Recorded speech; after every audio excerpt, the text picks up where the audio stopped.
Oi, seus lindos, tudo bem? Tô passando para atualizar o nosso último vídeo a respeito do vestibular da Uni Evangélica. Acredito que há uns 6 anos atrás, 5 anos, eu postei um vídeo aqui no YouTube falando sobre o vestibular da Uni Evangélica, só que hoje, gente, ele tá um pouco defasado. Então, o objetivo desse vídeo é atualizar vocês em relação ao que essa banca quer, né? O que a gente espera de uma dissertação argumentativa na Unicrente. E vamos lá então, quero já abrir aqui meu material para vocês para mostrar as características da banca. Muita coisa permaneceu a mesma, né? E outras coisas aí se alteraram. Vamos lá, ó. Gente, a identidade da redação unievangélica, ela continua a mesma. A gente continua se deparando com uma banca que valoriza temas de saúde e temas de tecnologia, né? Olha esse tema aqui de 2026/2, que foi cuidados paliativos, o ideal da lei e a prática hospitalar, né? Teminha de saúde. Distribuição desigual de médicos pelo território brasileiro, também tema de saúde. 2025, influência das músicas no autodiagnóstico e na banalização de psicopatologias, né? Ó, psicopatologias já vai falar de saúde mental, né? Também tivemos esse, ó, desafios contemporâneos em face da espetacularização do risco à saúde nas mídias digitais. Aí esse já é, né? Já contempla aí o binômio saúde e tecnologia, né? E aí você vai avançando, você vai lendo, você vê que começa a aparecer um monte de tema tecnológico e só de vez em quando eles rompem com o que é o esperado, né? Como acontece aqui no ano de 2023, em que a banca cobrou um tema mais social, né? A respeito aí da velhofobia. E também isso aconteceu lá em 2021, quando eles cobraram um teminha da importância da solidariedade, que também é um tema mais social, né? Mas no restante, gente, muitos temas voltados à medicina, à saúde e à tecnologia.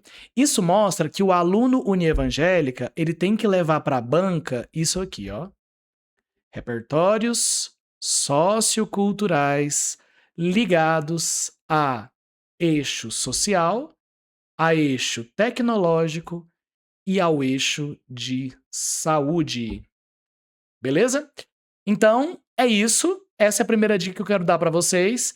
Fiquem ligados aí no tema, levem esse tipo de repertório para a prova. E tem uma outra coisa que eu quero chamar a atenção, ó.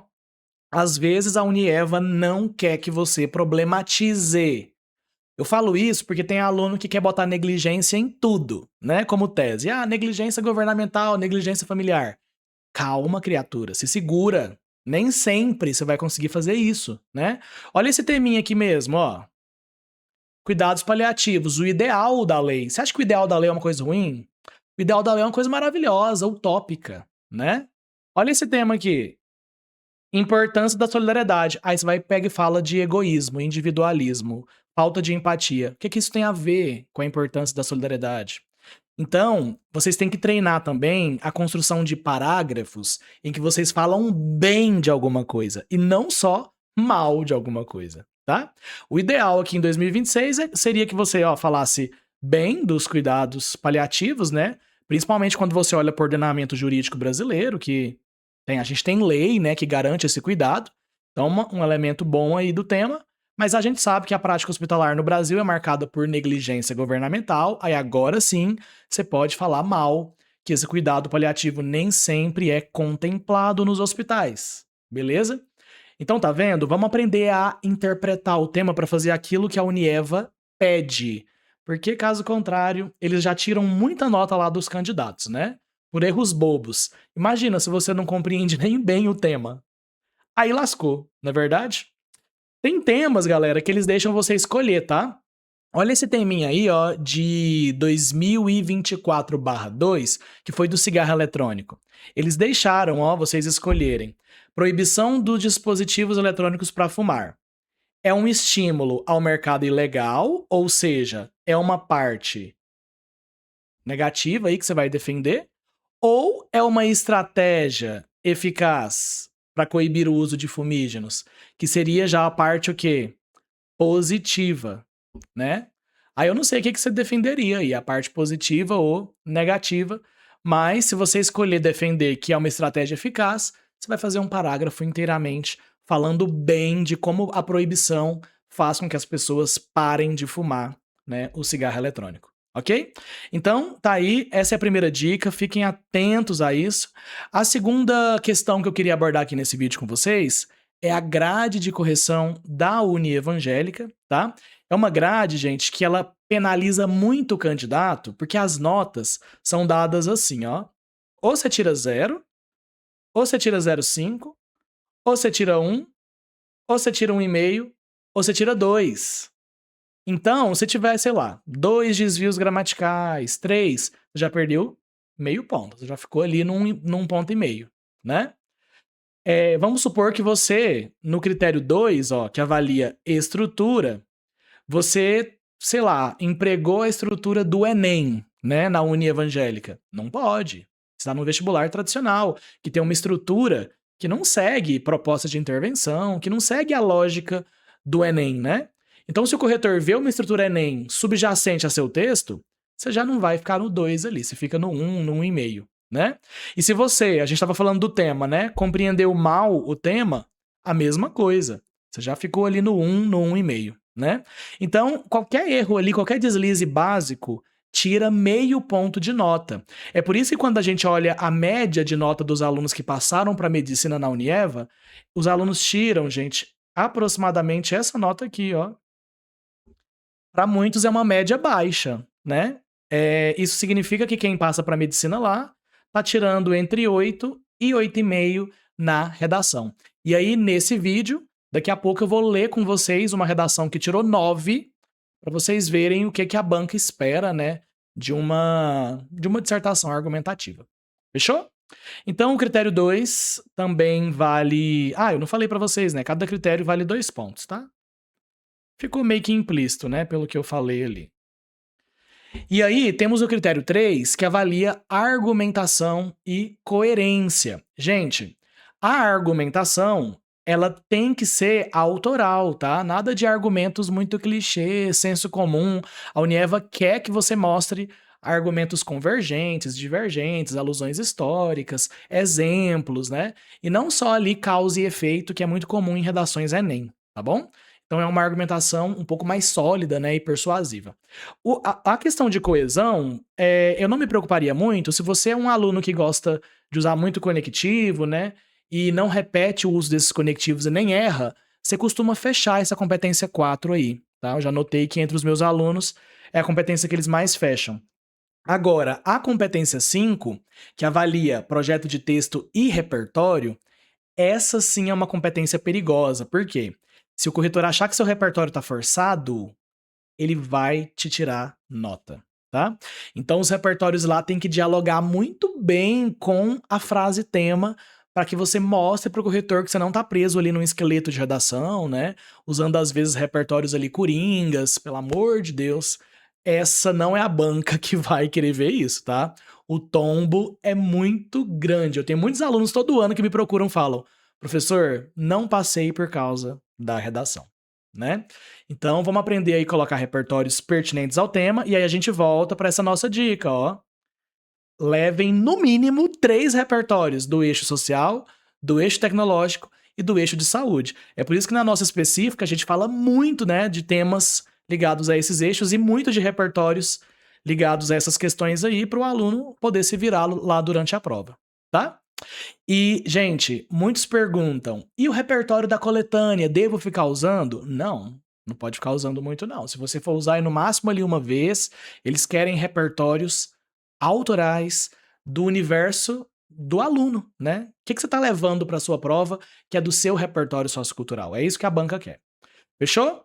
E aí tem uma coisa aqui que a gente vai ver agora no texto que a gente vai ler e analisar, que é a interdiscursividade. Isso aqui eu vou explicar o que é primeiro, para depois a gente ler o texto e ver isso sendo colocado em prática, para vocês entenderem, porque em muitas bancas isso não é obrigatório. O que é a interdiscursividade? Galera, é quando você está num parágrafo e você retoma o repertório de outro parágrafo, o discurso de um parágrafo é aproveitado dentro de outro parágrafo, entende? Então, ó, vamos supor que você está aqui na introdução. Aí você citou aqui um repertório, né, na introdução. Beleza. Aí quando você estiver lá no D1, você pode voltar a esse repertório da introdução. Isso é a interdiscursividade, um parágrafo retomando o discurso de outro parágrafo. Ou então você está lá no D2 e aí você volta a esse repertório da introdução, entendeu? Porque a conclusão, ela já faz essa interdiscursividade, né? É comum a conclusão fazer o retorno a tudo, não é?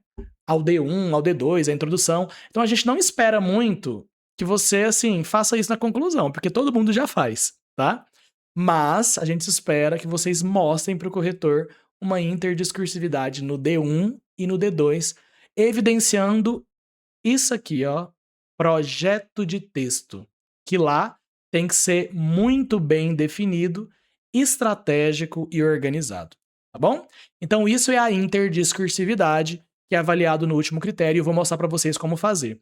E a intertextualidade, gente, já diz respeito aos repertórios, aos textos que vocês mobilizam dentro do texto de vocês, tá bom? Então, leva essa dica: intertextualidade e interdiscursividade. Vamos aqui para a redação, então, de um aluno meu que tirou 9. Gente, notaça, né? 9 de 10.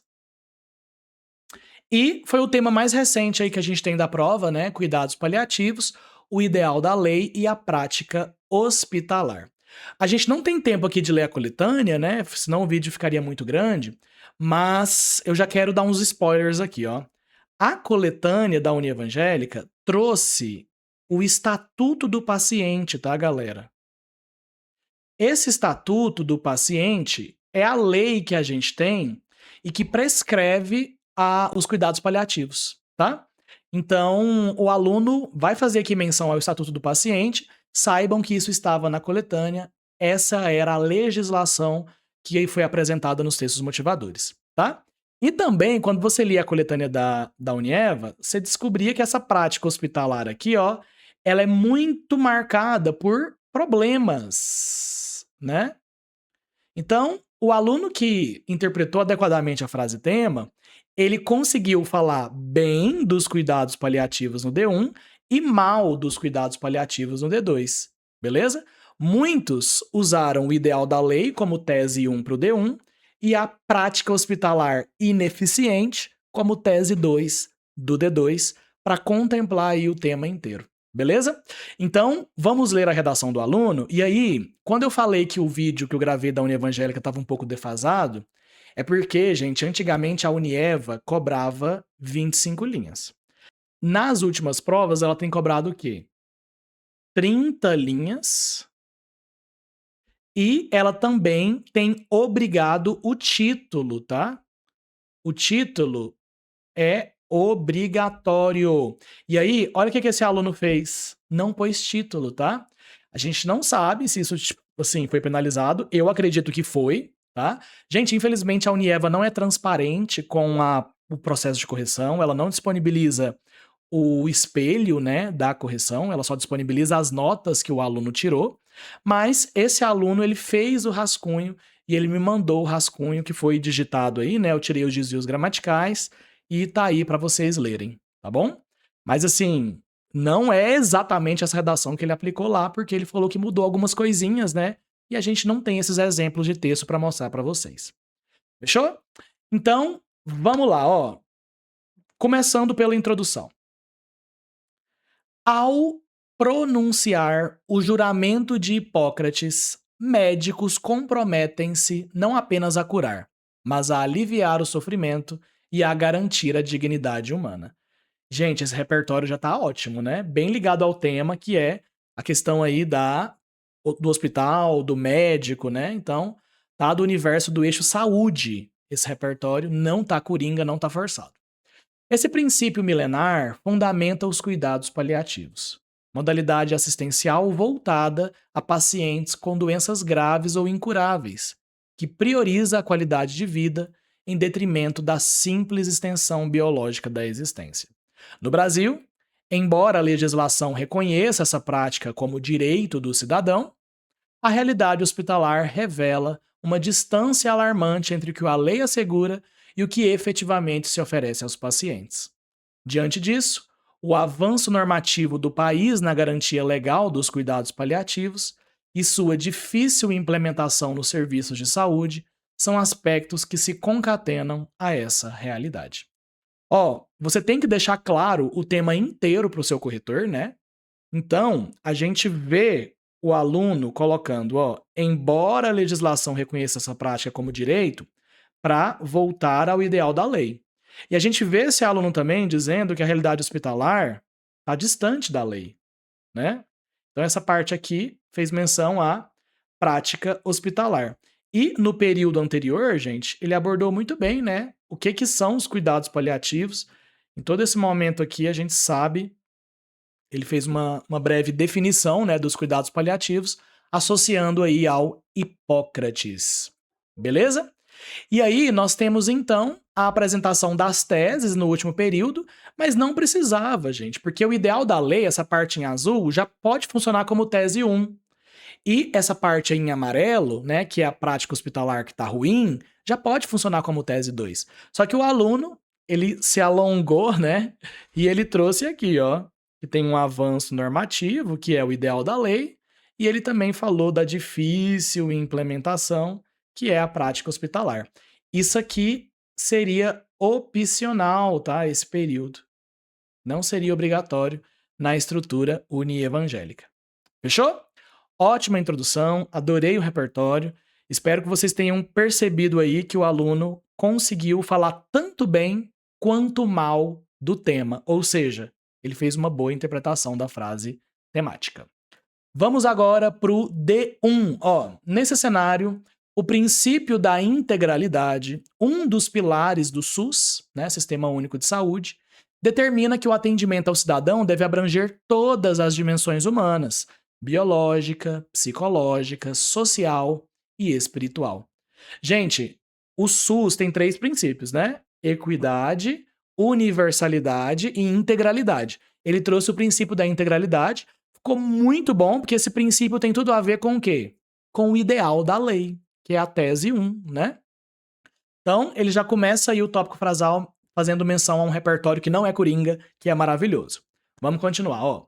Em vista disso, nota-se que essa diretriz se associa ao estatuto do paciente e exige que hospitais públicos ofereçam equipes multiprofissionais capacitadas no manejo da dor, no suporte psicológico, no cuidado espiritual e no acompanhamento familiar a pacientes em estágio avançado de várias enfermidades, como câncer, insuficiência cardíaca ou doenças neurodegenerativas. Olha que legal, galera. Ele tinha dito que existe o Estatuto do Paciente, que é a lei, né, que vai assegurar cuidados paliativos às pessoas. Vocês perceberam que ele está desenvolvendo positivamente essa tese? Ele está falando, ó, que os hospitais públicos têm que oferecer equipe multidisciplinar, suporte cognitivo, psicológico, acompanhamento espiritual, familiar, para tratar de tudo isso. Então isso aqui tudo é ideia o quê?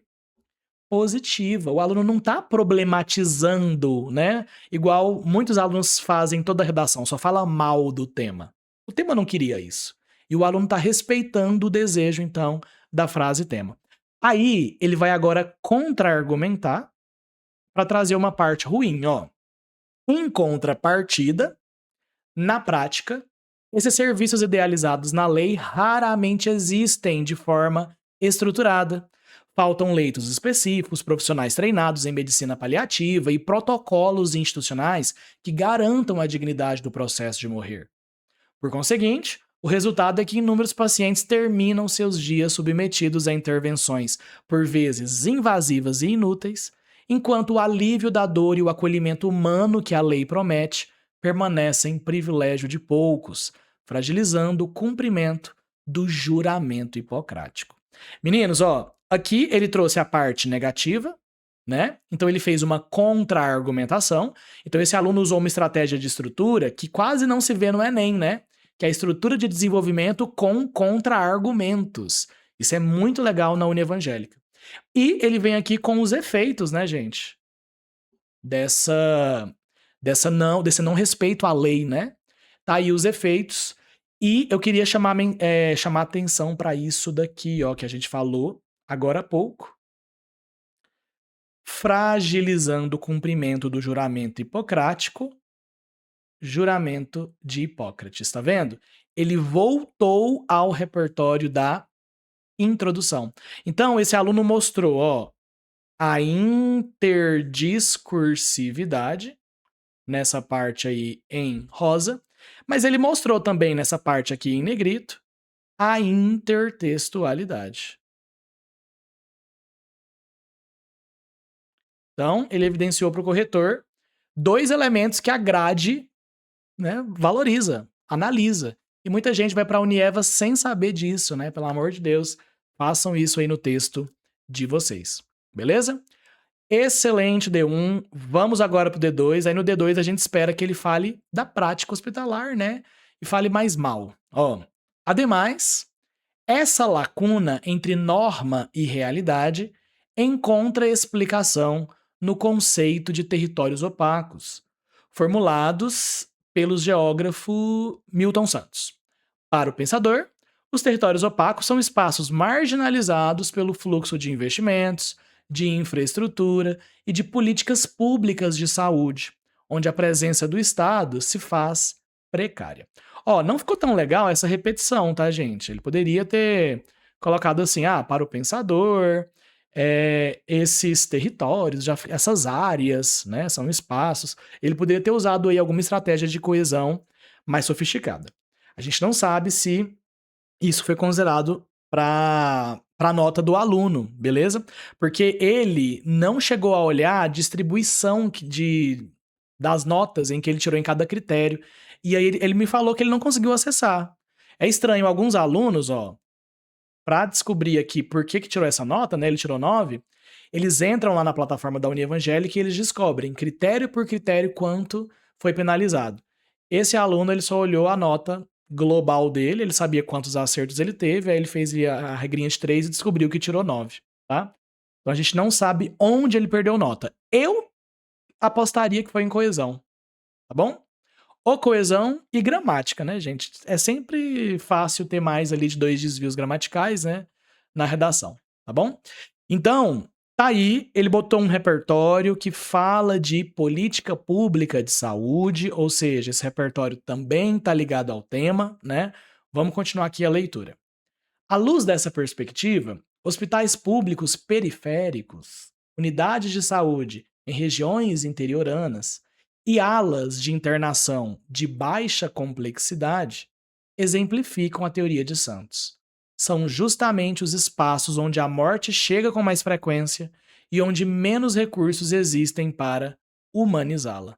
Assim, inúmeros municípios brasileiros dispõem de escasso serviço estruturado de cuidados paliativos, visto que ele se concentra nos grandes centros universitários e em instituições privadas de alto custo. Então, ó, ele colocou o tópico frasal de novo com o repertório sociocultural do Milton Santos, né? Detalhou no segundo período do desenvolvimento esse repertório do Miltinho. Depois, ele foi falar da prática hospitalar, né, que é muito negligente, ruim. Ele fala disso aqui, né? Nessa parte aqui. E para finalizar, galera, ó, essa parte toda ele desenvolvendo a prática hospitalar desumanizada, né? E por fim, ele termina aí o D2 abordando então um resumo, né? Uma síntese das ideias, é uma forma bem comum de fechar, né, de finalizar os desenvolvimentos lá na Uni Evangélica, tá bom? Então, eu queria mostrar essa redação para vocês para deixar claro que não é tão difícil assim, né? Você mostrar a interpretação correta da frase tema. Ele basicamente falou da importância da lei no D1 e da negligência governamental no D2, que impede a prática, né? Que a prática hospitalar respeite a lei. E aí tem uma coisa aqui no D2 que eu queria chamar a atenção, que é importantíssimo lá na Uni Evangélica, que é isso aqui, ó. Essa lacuna entre norma e realidade. Gente, isso daí, sabe o que é? É o aluno voltando à ideia do D1.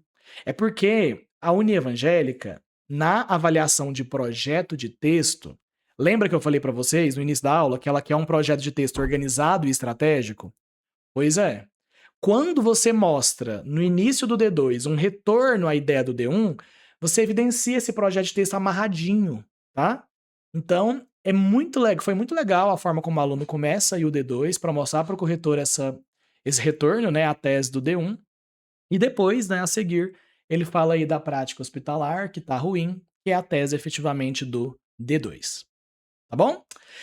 Vamos para a conclusão então. Ó, portanto, o juramento de Hipócrates proclama o dever de não abandonar o paciente ao sofrimento, e o Estatuto do Paciente fortalece esse princípio. Todavia, os territórios opacos de Santos evidenciam espaços onde o ideal da lei é suspenso. Gente, em um período ele já voltou a 3 repertórios e já voltou à tese, né. Então assim, ele tá fazendo uma conclusão maravilhosa. Dessa forma, é imperativo superar essa contradição a partir do investimento concreto em formação de equipes paliativas, em regionalização dos serviços e em transformação da cultura hospitalar, de modo que a dignidade, no fim da vida, deixe de ser exceção e torne-se, enfim, regra, né. Olha que texto maravilhoso. A conclusão lá na Unieva, ela tem que ser predominantemente resumitiva, né, sintética. Então, nada de reproduzir ali a conclusão do Enem, né? Sintética, resumitiva, em que você tem que voltar a quê? Você tem que voltar, ó, ao tema, voltar às teses, voltar a repertórios. Caso queira colocar intervenção, pode, tá, gente? Essa intervenção, ela é opcional e a gente tem aqui, ó, uma pequena, né, intervenção com uma proposta bem vaga, que é, ó, é imperativo superar essa contradição com investimento concreto. Essa é a proposta dele.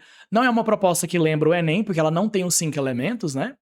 Mas é uma proposta que, assim, eu acho que ficou legal porque toca bastante no que ele criticou, né, dos territórios opacos ali do D2 e torna possível, né, o ideal da lei ser concretizado. Então, achei interessante aí essa propostinha de intervenção. Tá bom?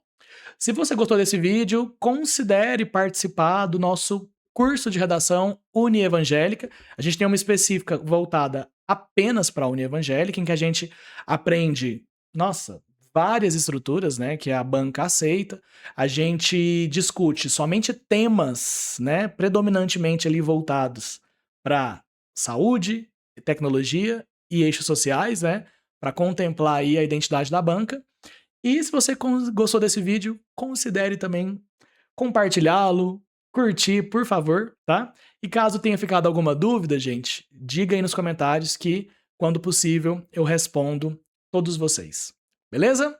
Muito obrigado pela atenção, até a próxima.